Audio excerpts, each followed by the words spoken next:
Hello guys, welcome to my channel. And आज हम फिर से वही पढ़ रहे हैं अपना लेसन 1। तो हम रेंसिडिटी तो जान चुके थे, जैसे कि सेल जाना या फिर फॉयल स्मेल आना। अब आगे बढ़ते हैं और जानते हैं how to stop rancidity. How to stop rancidity वैसे नहीं होना चाहिए, इसको होना चाहिए how to decrease the speed of the food to become rancid, है ना। क्योंकि हम रोक नहीं सकते उसको, पर उसकी ना हम स्पीड कम कर सकते हैं, मतलब उसका ड्यूरेशन थोड़ा बढ़ा सकते हैं कि बाद में रैंसिड हो। तो वो कैसे करना है? तो पहले तो हम एयर टाइट कंटेनर्स यूज कर सकते हैं, है ना। एयर टाइट कंटेनर्स क्यों भाई? एयर टाइट कंटेनर्स क्यों? क्योंकि एयर नहीं आएगी तो रैंसिड नहीं होएगा, क्योंकि हम ऑक्सीजन की प्रेजेंस में होता है ना रैंसिडिटी। और सेकंड पॉइंट, ठीक है, हम लोअर डाउन द टेम्परेचर, हम टेम्परेचर को कम कर सकते हैं। तो जैसे कि हम मम्मी दाल बनाती हैं, कोई भी किसी हम घर में दालें बनती होंगी ना, तो दालें बनती हैं, उसको हम फ्रिज में रख देते हैं क्योंकि वो ख़राब ना हो, है ना। फिर थर्ड, हम इनर्ट गैसेस को यूज़ कर सकते हैं। We can use inert gases. Inert gas मतलब जो कि ऑक्सीजन का प्रभाव कम कर देती हैं, जैसे कि नाइट्रोजन हो गई।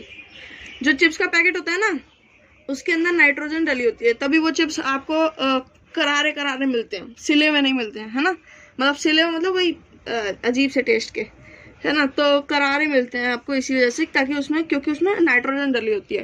तो चलो, रैंसिडिटी अब खत्म हो चुका है, अब हम आगे बढ़ते हैं। जैसे कि मैंने बोला था, रेडॉक्स रिएक्शन पढ़ेंगे अब हम। जल्दी से मैं आपको आज बता रहा हूँ, क्योंकि टाइम ज़्यादा वेस्ट नहीं करना। तो रिडॉक्स रिएक्शन, रिडॉक्स रिएक्शन में क्या होता है ना, दो चीज़ों से मिलके बने, रिडक्शन एंड ऑक्सीडेशन। जब ये दोनों मिलते हैं ना, तब बनता है रिडॉक्स रिएक्शन, है ना। रिडक्शन एंड ऑक्सीडेशन जब मिलता है तब वो बनता है रिडॉक्स रिएक्शन। तो रिडॉक्स रिएक्शन में इन दोनों का महत्व है। जब ये दोनों होंगे तब रिडॉक्स रिएक्शन होएगा। तो रिडक्शन में क्या होता है? रिडक्शन में होता है रिडक्शन, चल मैं ऐसे कर देता हूँ, ऑफ ऑक्सीजन एंड, एक तो ये हो सकता है, या फिर ये भी हो सकता है कि एडिशन ऑफ हाइड्रोजन। एक सेकेंड, एडिशन ऑफ हाइड्रोजन। तो ये ऑक्सीडेशन में क्या होता है? ऑक्सीडेशन हमें लग ही रहा है, ऑक्सीडेशन मतलब एडिशन ऑफ ऑक्सीजन होगा इसमें, और ये बिल्कुल उल्टे हैं दोनों। तो इसका उल्टे हैं तो रिडक्शन ऑफ हाइड्रोजन होगा, रिडक्शन ऑफ हाइड्रोजन होगा। तो जब ये होता है ना, इन दोनों में से एक एक चीज़ें जब होती हैं, तब वो रिडॉक्स रिएक्शन बनाती हैं। जैसे कि मैं आपको एग्जांपल देता हूँ, कॉपर ऑक्साइड, ठीक है, CuO+H2। अभी मैं सिर्फ ये लिखता हूँ, ठीक है ना। ये फॉर्म करती है Cu+H2O। तो अब इसमें क्या हो रहा है? इसमें क्या हो रहा है कि ये CuO में से O इधर चले जा रहा है और इसके H2 में O ऐड हो जा रहा है। तो अब मैं क्या मान सकता हूँ कि इसमें रिडक्शन हो रही है और इसमें ऑक्सीडेशन हो रही है। तो ये रिडॉक्स रिएक्शन है। अभी थोड़ा डिटेल में बताता हूँ, ठीक है। अभी इतना समझ लिया कि हाँ, इसमें रिडक्शन कैसे हो रही है। देखो, O रिमूवल ऑफ ऑक्सीजन, तो ये ऑक्सीजन चली गई और ये अकेला बच गया, तो इसमें रिडक्शन हुई। इसमें ऑक्सीजन ऐड हो गई, है ना, तो इसमें ऑक्सीडेशन हो गई, जैसे कि मैंने पॉइंट में लिखा था, एडिशन ऑफ ऑक्सीजन। तो इसमें ऑक्सीजन ऐड हो गई तो ऑक्सीडेशन हो गई, तो दोनों मिलके क्या बनाते हैं? Redox reaction. यही होता है रिडॉक्स रिएक्शन, ठीक है। बहुत इजी था, यही था बस रिडॉक्स रिएक्शन में। तो बहुत सारे पेपर्स में ऐसे पूछा जाता है कि बताओ किसमें ऑक्सीडेशन हुई या फिर किसमें रिडक्शन हुई। तो हमें ना इस चीज़ के लिए हमेशा ये वाली साइड देखनी, मतलब हमारे लेफ्ट हैंड वाली साइड जो है ना, वो देखनी है। जैसे इसमें रिडक्शन हुई है, कॉपर ऑक्साइड में से कॉपर बना है, ठीक है, कॉपर की रिडक्शन नहीं हुई है। ऐसे ही H2 में ऑक्सीडेशन हुई है, H2O में ऑक्सीडेशन नहीं हुई है। तो जब भी ऐसा पूछा जाए, इस वाली साइड को देखना, ठीक है, हमेशा इस वाली साइड में देखना। बस रिडॉक्स रिएक्शन हमारा हो चुका है मेनली। अब हम देख लेते हैं आगे की तरफ, और अब हम थोड़ा कोरोजन भी देख लेते हैं। तो कोरोजन में बस यही होता है कि जब एक मेटल वाटर मॉइस्चर और ऑक्सीजन के प्रेजेंस में आता है, मतलब वो उनके साथ रिएक्ट होते हैं, तब वो चीज़ कोरोड हो जाती है। जैसे कि हमारा आयरन मेटल है, ठीक है, जब ये ऑक्सीजन और वाटर के प्रेजेंस में आएगा ना, तो ये ऑक्सीजन की एक लेयर हो जाएगी, इसमें ऑक्सीडाइजिंग हो जाएगा, ऑक्सीडाइजिंग, ठीक है ना। तो ये Fe2O3.XH2O, ठीक है ना, मतलब हमारा आयरन के ऊपर एक ऑक्सीजन की लेयर बन गई है। यही होता है हमारा मेनली कोरोजन के अंदर। और बैलेंसिंग मैंने बोला था कि मैं बाद में बताऊंगा, तो जल्दी से आपको किसी भी एक इक्वेशन को उठा के बैलेंसिंग करके दिखाता हूँ। बैलेंसिंग के लिए मैं एक इक्वेशन लेता हूँ, जैसे कि Mg + O2 give rise to form MgO, ठीक है, ये इक्वेशन ली। अब ना पहली बात तो इस इक्वेशन को मैं बैलेंस करूं क्यों, तो हमने 9th में एक लॉ पढ़ा था, law of conservation of mass.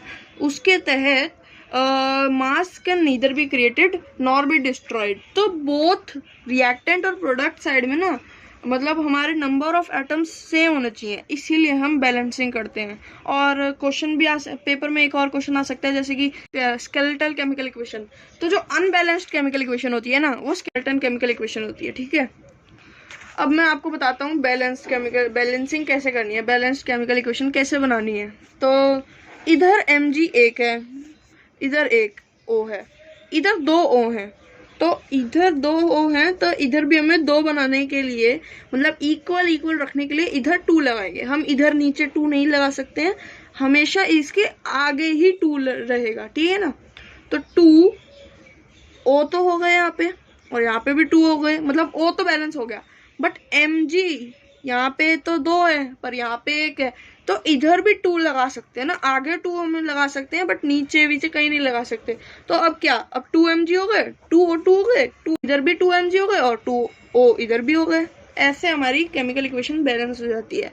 अब हम एक और ले लेते हैं, जैसे मैग्नीशियम ऑक्साइड + H2O, है ना, give rise to form magnesium hydroxide. ये भी एक है ना, MgOH2। तो इसमें Mg एक है, इसमें Mg एक है, तो अभी ठीक है। इसमें O 2 है, H 2 है, इसमें O 1 2 हो गए ना, और इसमें H2, इसमें भी H2, मतलब ये पहले से ही बैलेंस्ड है। तो बैलेंस्ड, जब कोई भी इक्वेशन बैलेंस्ड हो जाती है तो उसके नीचे बैलेंस्ड केमिकल इक्वेशन लिख देते हैं। मैंने अभी शॉर्ट फॉर्म में लिख दिया है BCE। एक और ले लेते हैं, Zn + H2SO4 हमने कहा था ना, तो इसमें भी आप देखना ZnSO4 + H2 गैस। इसमें आप देख के बताना कि क्या ये पहले से ही बैलेंस्ड है या फिर इसको बैलेंस करने की ज़रूरत पड़ रही है। तो चलो अब हम एक लास्ट इक्वेशन ले लेते हैं, लेड नाइट्रेट और पोटेशियम आयोडाइड वाली। तो PbNO3 है ना, फॉर्मूला बनाना तो हमें आता ही है, + Ki give rise to form KNO3 + PbI2। तो हाँ जी, तो देखो अब हम बैलेंस करते हैं, ठीक है। इधर NO3 1, इधर 2, ठीक है, तो इधर हम 2 लगा देते हैं। तो अब ये 2 हो गए, ये भी 2 हो गए, इधर के 2, इधर के 1, है ना।